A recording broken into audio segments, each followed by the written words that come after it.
Good evening, everyone. Welcome to our first and hopefully last virtual awards gala. I have to say I had never expected to give this presentation in flip-flops, so hopefully all of you are as comfortable as I am. As we get started this evening, I'd like to thank our sponsors. They'll be listed here shortly. We know this is a challenge and a challenging time for everyone and for most of our sponsors. This is not at all the event they originally expected or signed up for, but we sincerely appreciate those of you who transitioned to this virtual event with us. Thank you very much. As an update, we're getting close to finishing the build out of our new home at 902 Commerce. It's been a long, slow recovery from Hurricane Harvey, and I'm pleased to announce that it's looking like we'll be moving into the new space in late September. We're still working out the details on how and when we will be able to host in-person gatherings, but we're eager for all of you to enjoy the space you're helping to build. All sponsor proceeds from this event will go towards the build out. Thank you. To give you an idea of how things are progressing, we have filmed a walkthrough of the space that will be available next week, hopefully on YouTube. Please look for a link in AIA Friday. One more way you can help complete the new center is by visiting the ongoing online silent auction. For several years, the Gala silent auction has been app-based, so we felt we could go forward with it this year in a very similar way. A huge thank you to the auction committee chaired by Laurie Scott, for curating an impressive collection of design-oriented items. The auction will close at 9 p.m. tonight, giving all of you time to check on your bids and make due bids after we're done with the awards. I'd also like to thank Core Office Interiors for all their help collecting and storing our auction items. Like all of you, AIA Houston and the Architecture Center Houston have been scrambling to adapt to these challenging times. In late 2019, the second class of Christopher Kelly Leadership Development was selected. In this competitive selection process, 16 future leaders were identified to participate in a comprehensive 10-month leadership training course. This year, some of that training had to be moved to online platforms like GoToMeeting and Zoom. Typically, there is an in-person party recognizing these leaders and their completion of the program. I am pleased to recognize them tonight. They are Scott Daly, Element Architects, Gene Daly, Kendall Heaton, Rick De La Cruz, Kirksey, Sophia Dusek, PBK, Marcia Eddington, Studio Red Architects, Shelby Fisher, Perkins and Will, Kiza Forgy, Dylan Kyle Architects, Darian Jones, Dylan Kyle Architects, Andres Mendoza, UT College of Architecture Master's Degree Candidate, Kevin Perks, Gensler, Laura Richard, Perkins and Will, Caitlin Scott, Metal Lab, Andrew Tyler, Kirksey, Sandra Veras, Perkins and Will, Katura Williams, DLR Group, Barack Yarian, Shepley Bullfinch. Congratulations on completing the program. The Leadership Development Program will continue in 2021. Please look for information regarding the application process soon in AIA Friday. Congratulations to all of you. One of the truly great aspects of being president of AIA Houston this year, besides everything being virtual, is the opportunity to present awards to friends and colleagues who are doing great work for our profession. Tonight, we will present two of AIA Houston's highest honors, the AIA Houston Firm Award and the Ben Brewer Young Architect Award. These awards were juried by a small group of architects paneled by AIA Miami. The Ben Brewer Young Architect Award recognizes excellence in ability, exceptional work, and significant contributions to the practice of architecture by an architect licensed less than 10 years. I am pleased to present this year's Ben Brewer Young Architect Award to Luis Ayala, AIA. The award jury commented on Luis's Renaissance man approach to the profession. Accomplished architect, sought-after photographer, talented artist, educator, and mentor. Luis is an extremely worthy recipient of this award. Luis, any words? Thank you, Chris. Can you hear me all right? Yes, I can. Thank you. Well, I was remembering when I moved to Houston in 2007, 13 years ago, and I didn't know anyone, to be frankly. I was fresh in town, and I was working with SJW Group, now Stantec at that time. And I was sitting on my desk, and next to me was my very good friend, Remy Hanna. And I started receiving emails from people around the office, and I noticed the AIA name, the AIA letters behind their name. And I asked Rami, so Rami, what does that mean? And he told me that means that they are architects. And I was like, I'm an architect too. I have a license in Paraguay. And he told me, well, you're not in the States. And I was like, how come?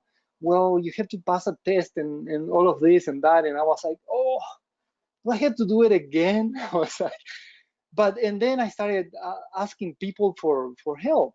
Laura Saklevin and a lot of people in the office, and people started guiding me, and I started creating a network of people that I know in Houston.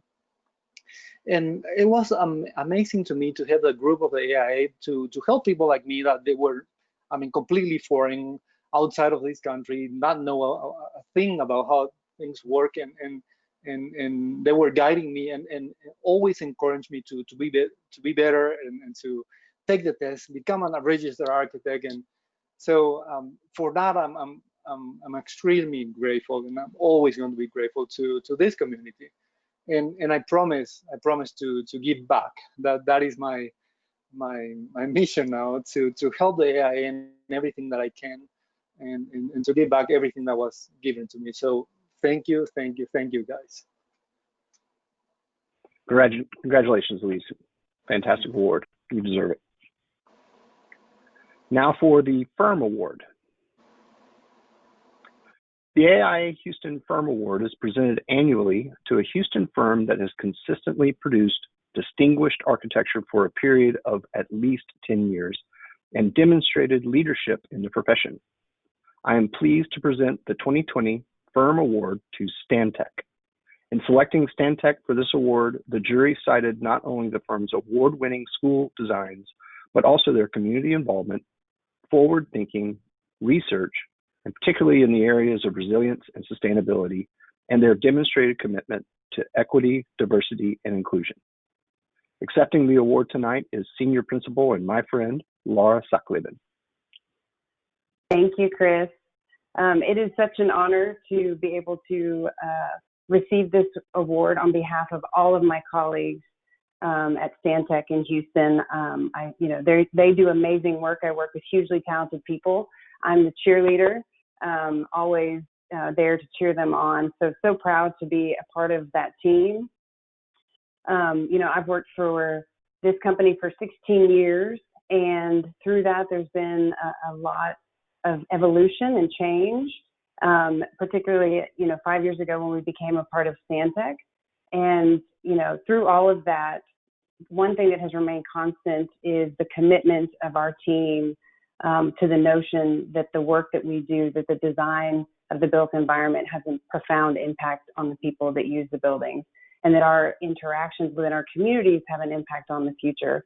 And since so much of our work that we do in Houston is education focused, we really feel like we touch the future of our communities, which is really important to us. And so, I wanted to say cheers to all my team members. If we were at a regular gala, I would have a beverage in hand and I would be saying cheers to my team.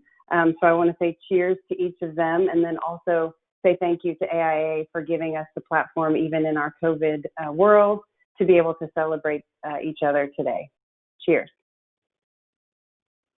Congratulations to Stantec and to you, Laura. Fantastic.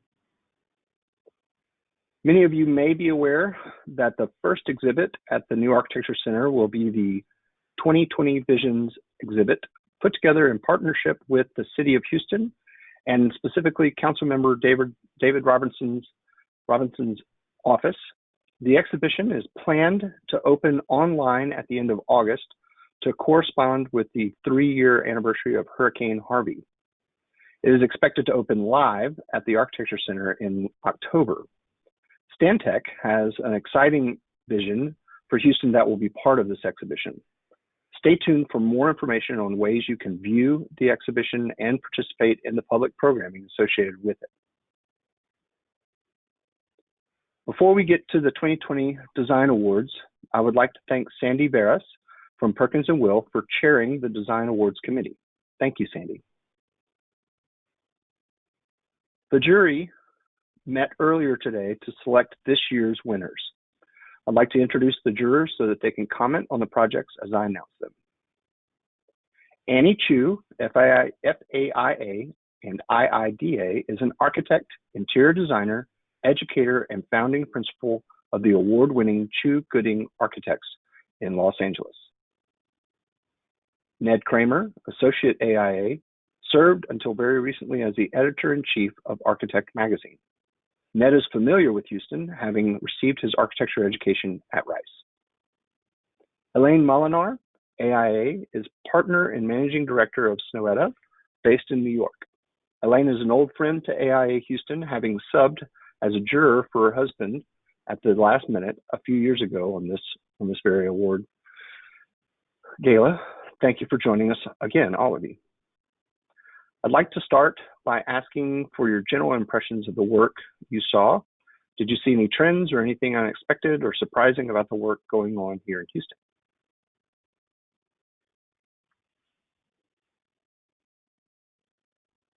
Lane, do you want to go first? Right, yes, I was on mute. First of all, it was a lot of fun to see so many good examples of great design. Yeah, trends, I don't know. I saw a lot of, maybe in the use of materials, I saw some common themes running between projects across the categories, and a kind of a very restrained use of material palette. And a lot of bold graphics and strategic use of color. I'm always enamored. I worked on some jury for the state of Texas before, and I was always very pleasantly surprised how much of the vernacular of the Texan landscape and the broadness of land and the feeling for the land shows up in the projects in all different ways. You know, the scale of the projects are always surprising to me, and very delightful. And I'm happy again to see some of those evidence of just like being just very straightforward about dealing with how architecture meets landscape here, not sugarcoating it, and just working with that kind of grit that you all have.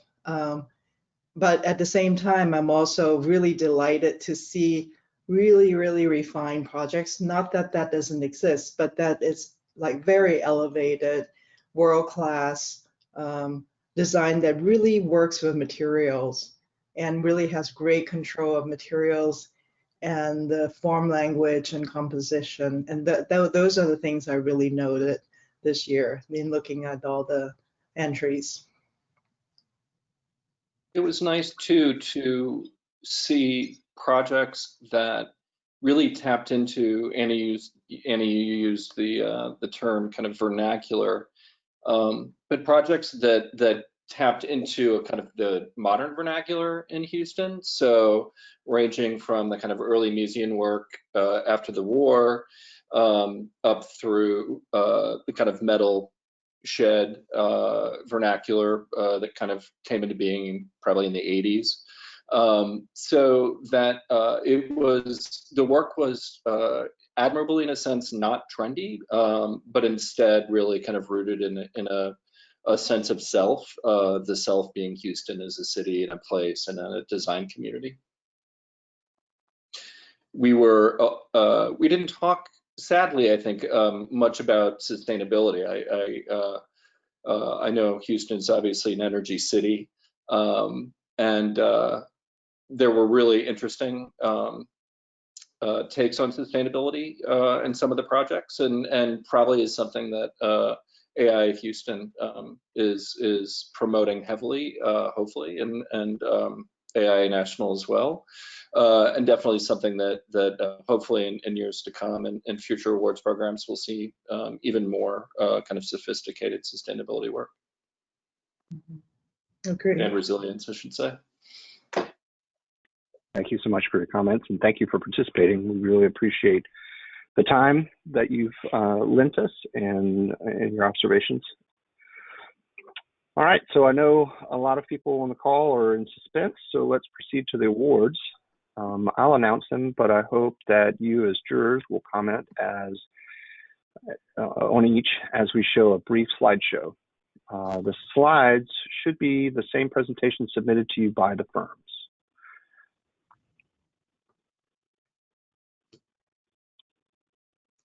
All right, so this is the design award for less than 50,000 square feet. Drum roll, please. Greater than, I'm sorry. And the winner is the Glassell School of Art, Stephen Hull Architects with Kendall Heaton Associates. I'm sorry, go ahead. Yep, I think we were all very impressed by this one. It has a very strong identity, and we felt a great addition to the MFA campus and adds another world-class building to Houston. So it's not a first in that sense, but it's in very good company.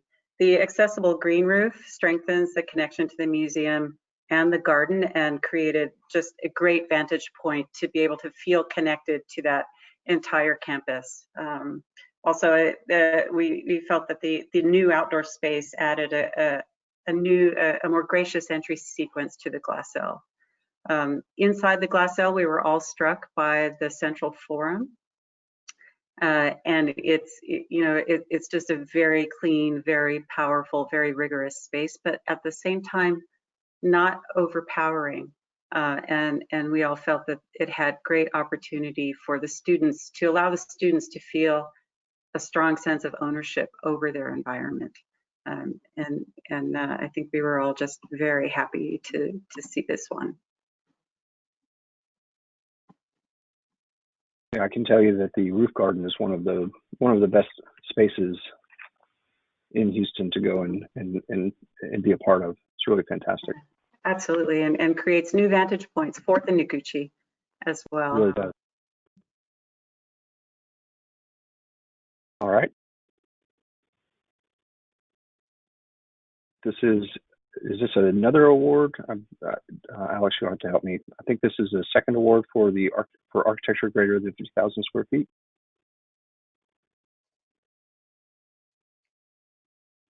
And this is Recenter by Brave Architecture. Oh, Ned is muted. Sorry about that.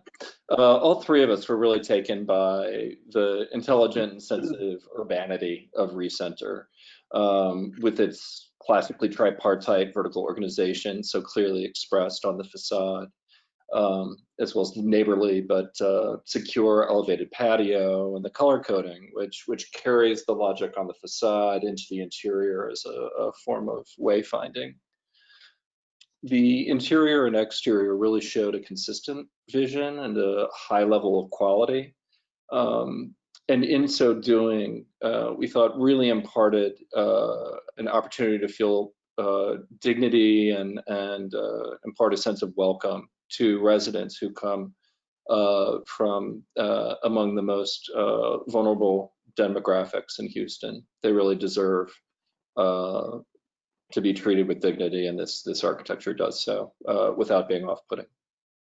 We love the super graphics as well. Mm-hmm. Yeah, and the color. I really like its presence on the rail line as well. Yeah. Mm-hmm.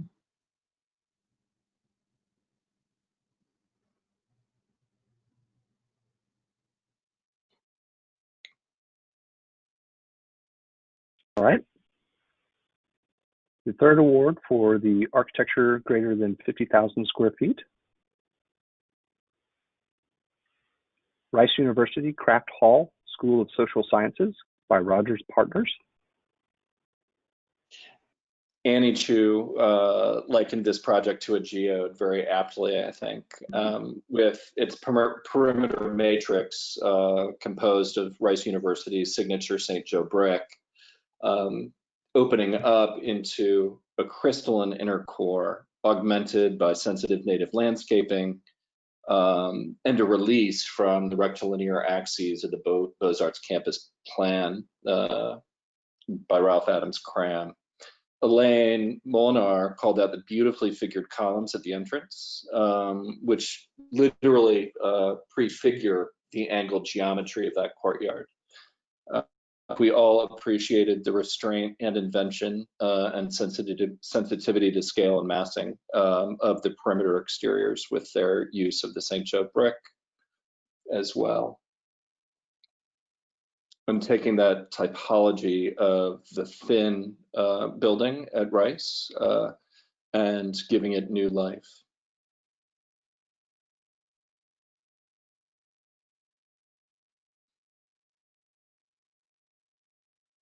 It really is a nice project.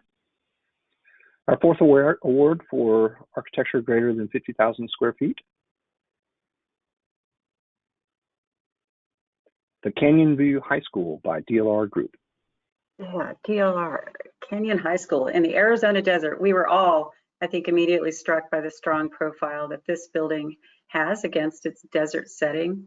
It has a certain grit and toughness, which is required to withstand that kind of climate. And as Ned, you also put very aptly, to withstand high schoolers as well. The massing and general arrangement, we felt also created the feeling of an oasis, and the landscape design and the vegetation of the courtyards and circulation, as well as the play of light and shadow, I think we felt extremely inviting, and not only that, but conducive to being a very healthy learning environment. We appreciated the outdoor circulation and the connections between the indoor and outdoor space, and the way it frames the views of the landscape. Now, this project did have high sustainable design goals, which it met as well, and it uses the opportunity to be a teaching building. So that was great. We were also all impressed by the extensive collaboration with a great number of stakeholders, over 450 stakeholders, which also included the students, and yet the design was not diluted by that process and retains its clear identity and integrity. And I think that the student experience is clearly prioritized, which we all felt the design very clearly states. Really a fantastic project.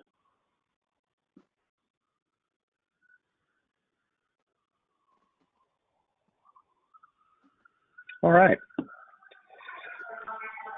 For the 2020 Design Awards, the interior architecture.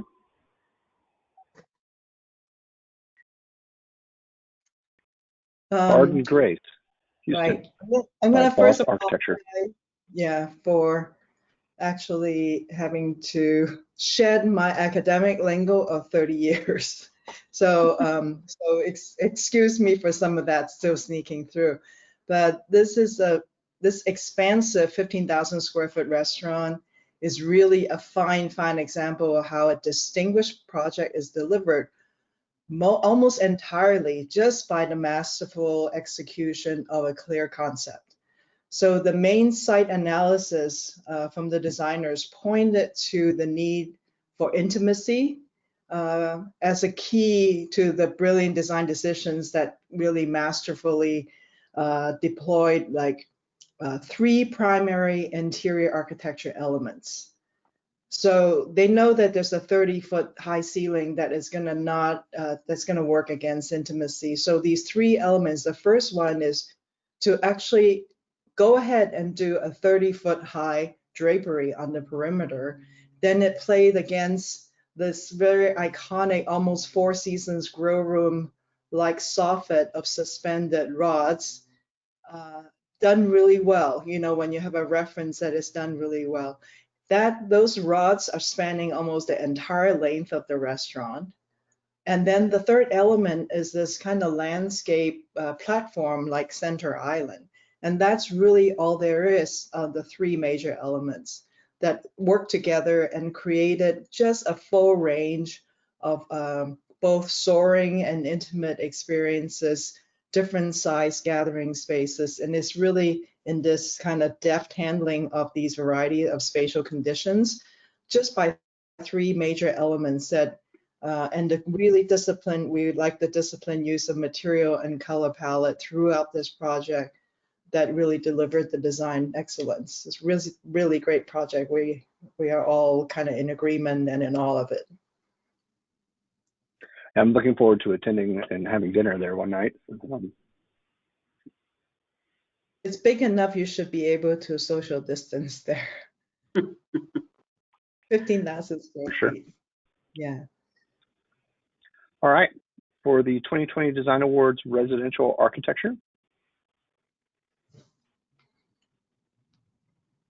the Crestview Residence HR Design Department. This house set around a large pecan tree really exemplifies the essence of a home as a nest. All three of us immediately honed in on this kind of very humane quality offered by the two courtyards. It's protective and unassuming on the outside, and it's open and light-filled and nurturing on the interior.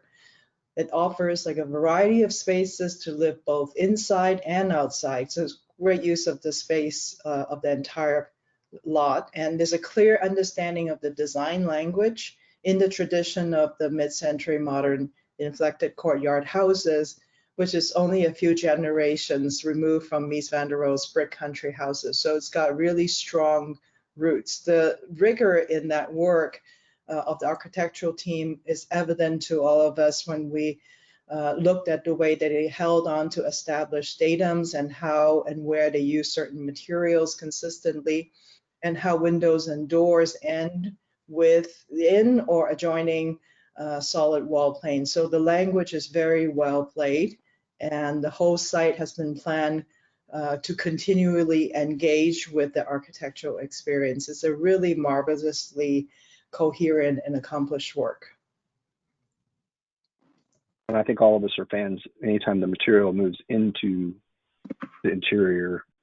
Right. The play of light with the windows and the kind of slanting of the ceiling plane to accept the light. It's very beautiful. Yeah. Well done. For the 2020 Design Awards on the boards,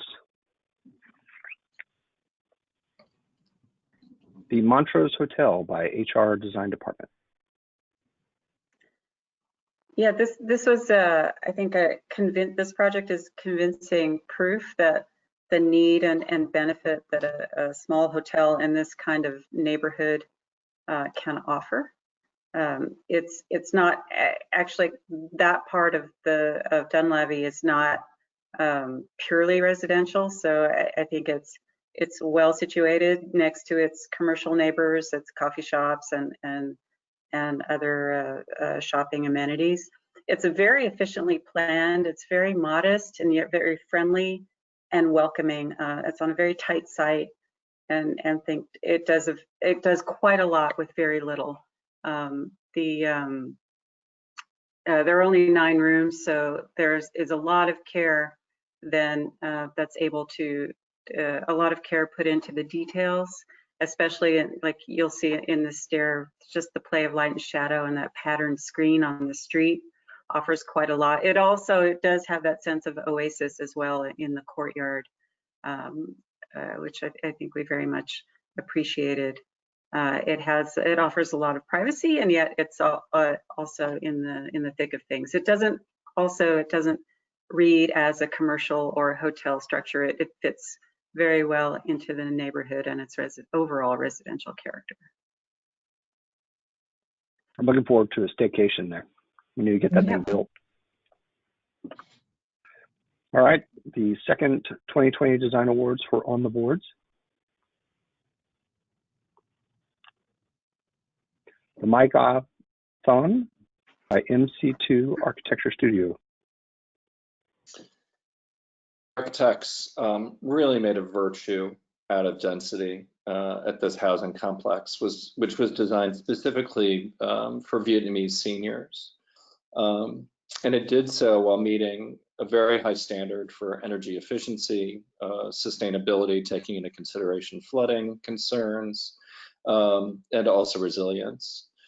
The project offers, really as a highlight, this marvelous suite of culturally appropriate outdoor and public spaces. So from the expected kind of outdoor sequence of entry and movement that one would expect, through to semi-private apartment balconies, communal vegetable gardens, public pool, and these amenities and the way they connect with one another do incredibly important work in a facility that's designed for seniors, in that it encourages them and almost in a sense forces them to socialize, which is vital for seniors, a demographic among whom and for whom loneliness really amounts to an epidemic. So this project in a sense is really conceived as an antidote to that.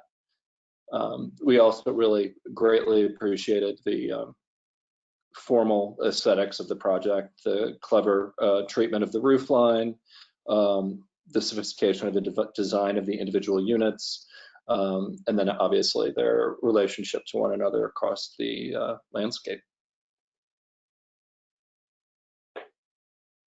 Very nice project.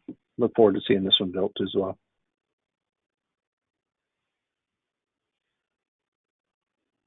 All right. For 2020 Design Awards, the next On the Boards project. The Houston Baptist University STEM and Nursing Building by Hewitt Sollers.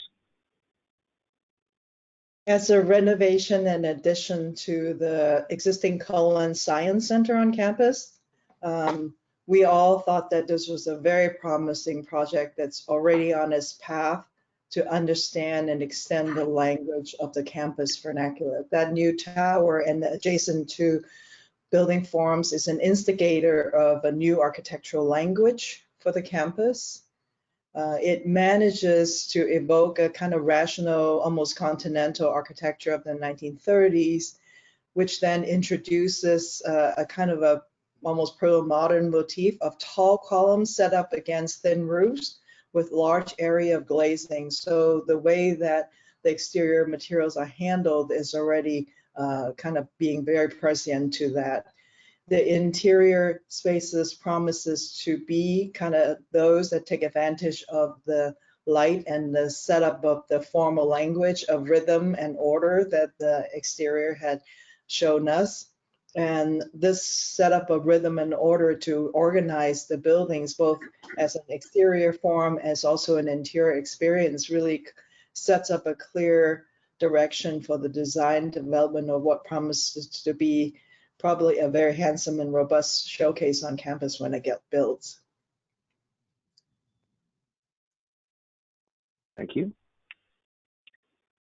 Our next On the Boards award.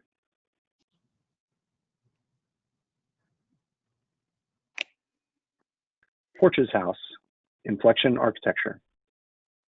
We felt that this one deserved a lot of praise for its elegant simplicity and modesty, not only for reusing an existing structure, but adapting it with a clever addition and a smart orientation, which works well with the climate. It takes advantage of cross ventilation and dealing with large amounts of rain in a very nice and straightforward way.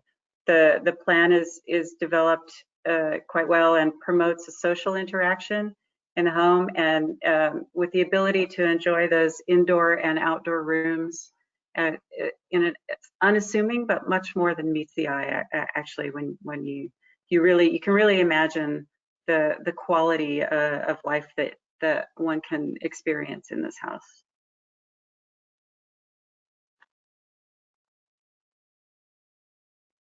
proof that you could do quite a lot with very little. Very nice project. Our next on the boards award.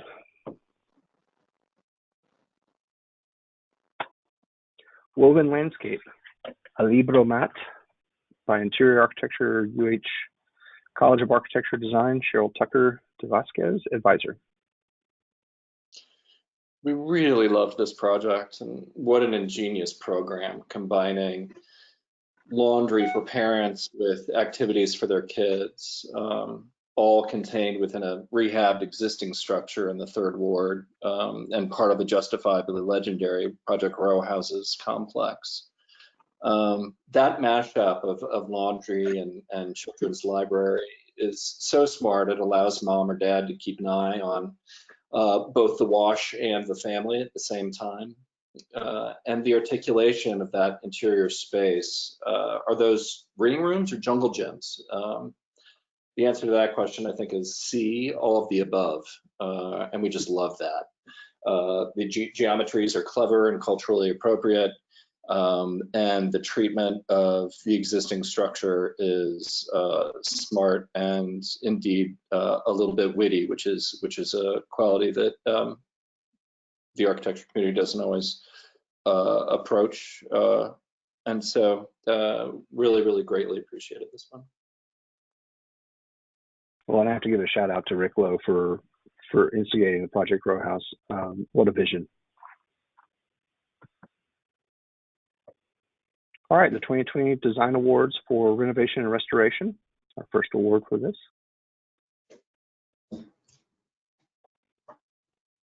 The Willowbrook Event Center, MC2 Architects.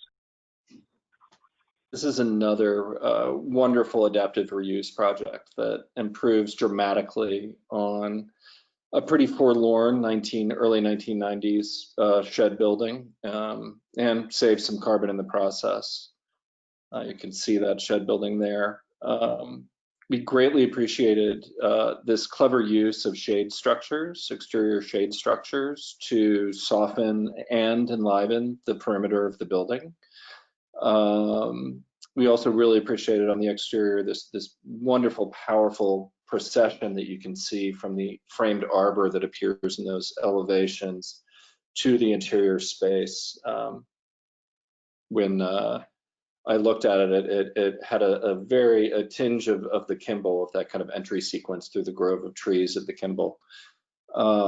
And then you get to these interiors. They're cool, elegant, and restrained. They acknowledge the shed structure that contains them, and they do it all without being intimidating. I would totally, I think I mentioned it while we were on the jury call, I would totally happily get married here. It seems like an incredible place for an event. Both kind of neutral backdrop for the interiors, but also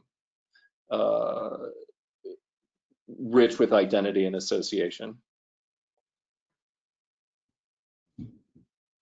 Very nice project.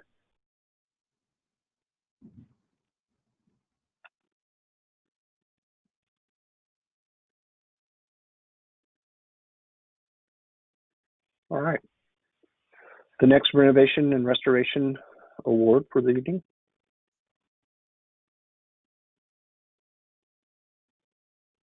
'30th Street Pump House Rehabilitation by Labiche Architectural Group. Good rehabilitation projects are often a labor of love, and it requires the architectural team to set design ego aside and yield to the extended and to extend the language of the original architect. We really appreciated that the team applied really a scholarly approach to study the extant work of the original architect, Charles W. Bulger, and his work during the same period, and all the way down to taking the knowledge to inform the restoration and rehabilitation work. The tiniest detail at the end of one of the modallions, not medallions, that ends of these rafters, that really departed from Bulger's idiom, was carefully studied at the little triangular ones that he usually does the scrolls, and here he does the triangles and stuff.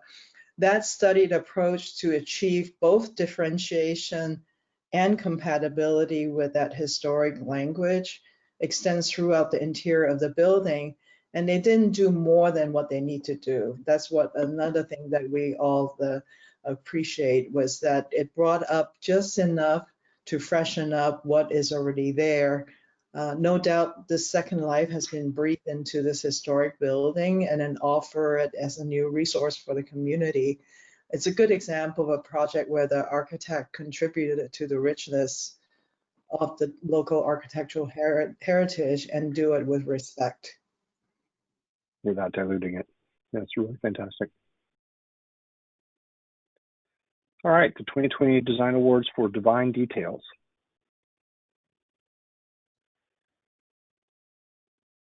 Geoform by Powers Brown Architecture.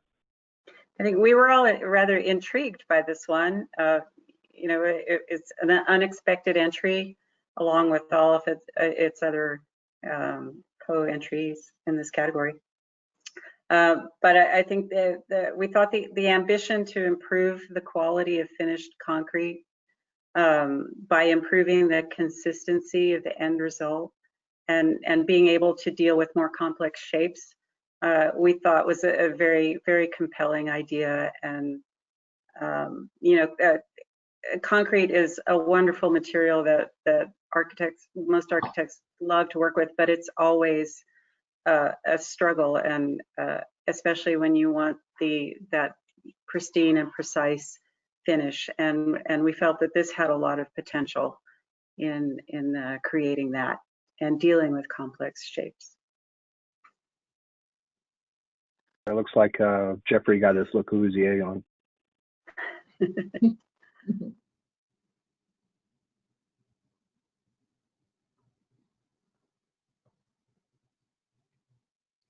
All right, the next award for Divine Details.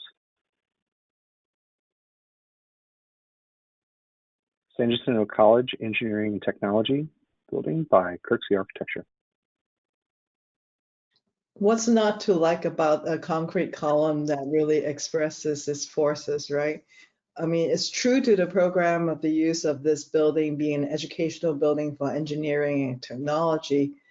These expressive concrete columns are like the holy grail of architectural elements because it does so many jobs, including utility, it's a sign, and it's delightful. So they fulfill the job of carrying the roof load.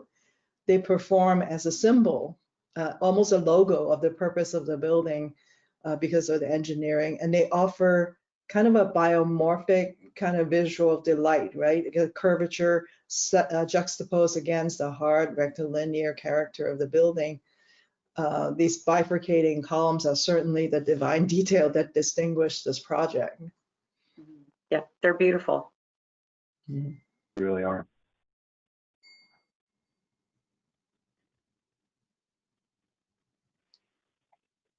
And the next Divine Details Award. Houston Creative Office, Michael Sue, Office of Architecture.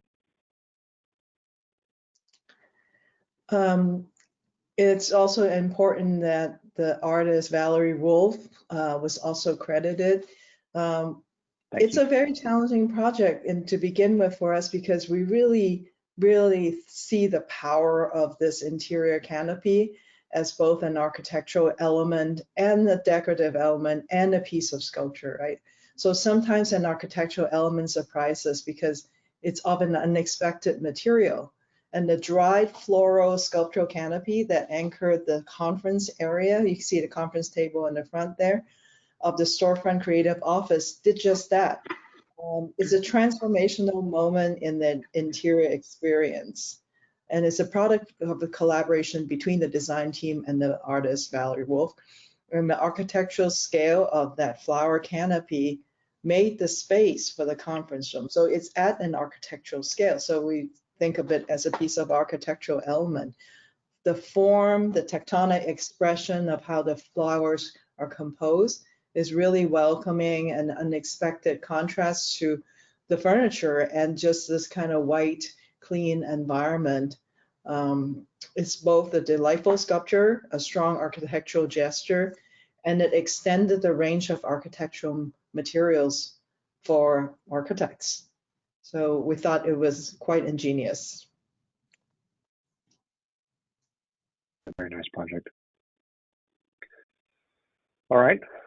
For the 2020 Design Awards, the architecture less than 50,000 square feet, our first offering for the night. The Manila Drawing Institute by Johnson Markley, one of my favorite buildings. Yeah, I think that, you know, all three of us on the jury, you know, kept looking and being able to see more and more things that we appreciate about this building. So it's a highly resolved project. It's rigorous at all scales. And I think the rigor really impressed us. It respected the architectural history of the De Menil campus. It formulated kind of appropriate urban gesture towards the other campus buildings, including even the historic little bungalows. And it created a composition of solids and voids that allow the building to really engage the landscape of the park. And it delivered really well-conceived galleries that we appreciate. I think Elaine said, oh, it's so clean, right? And then understood its role as a platform for art appreciation and not putting too much architecture into the galleries.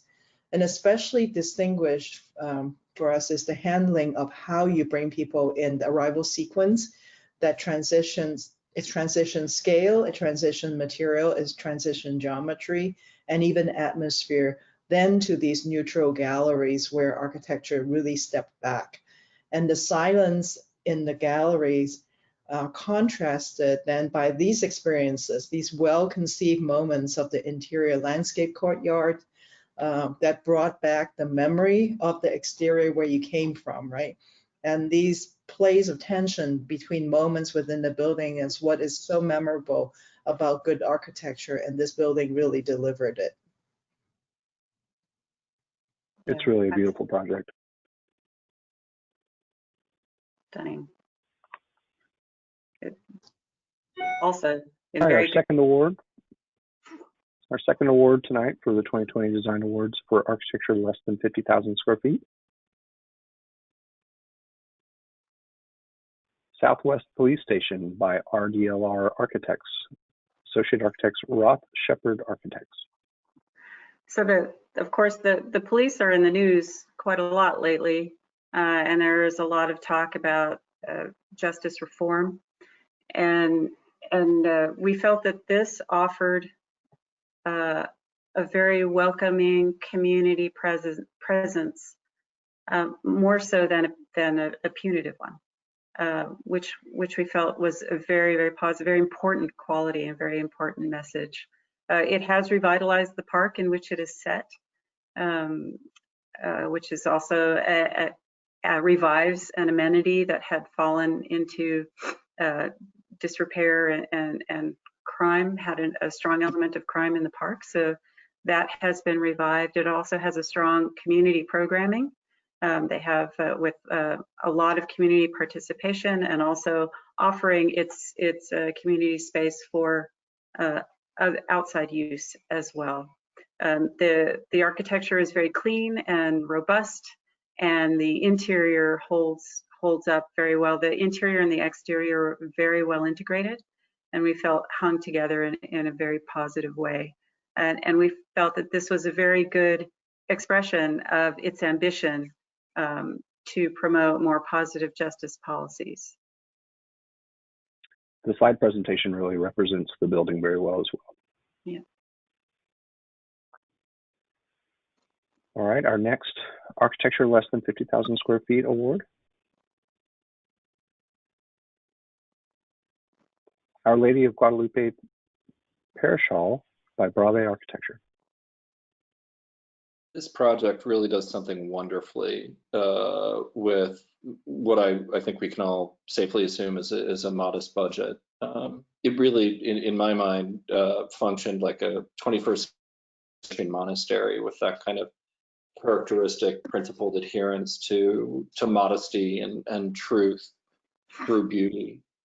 The diagram massing, and materials couldn't be more well suited to the program. It's an absolutely clear diagram and architectural expression of that diagram. The one flourish, if that word could ever be used with something so restrained, is that colorful fenestration, which imparts at night as well as during the daytime on the interior a strong sense of poetry or spirituality, evoking stained glass in a medieval cathedral. So another example of a project that does a great deal with very little in an admirable way. It really reminds me of a minimalist artist, Dan Flavin, with its use of light. Yes. Mm-hmm. Very nice project. Well, I'm sorry to say that is the last award of the evening.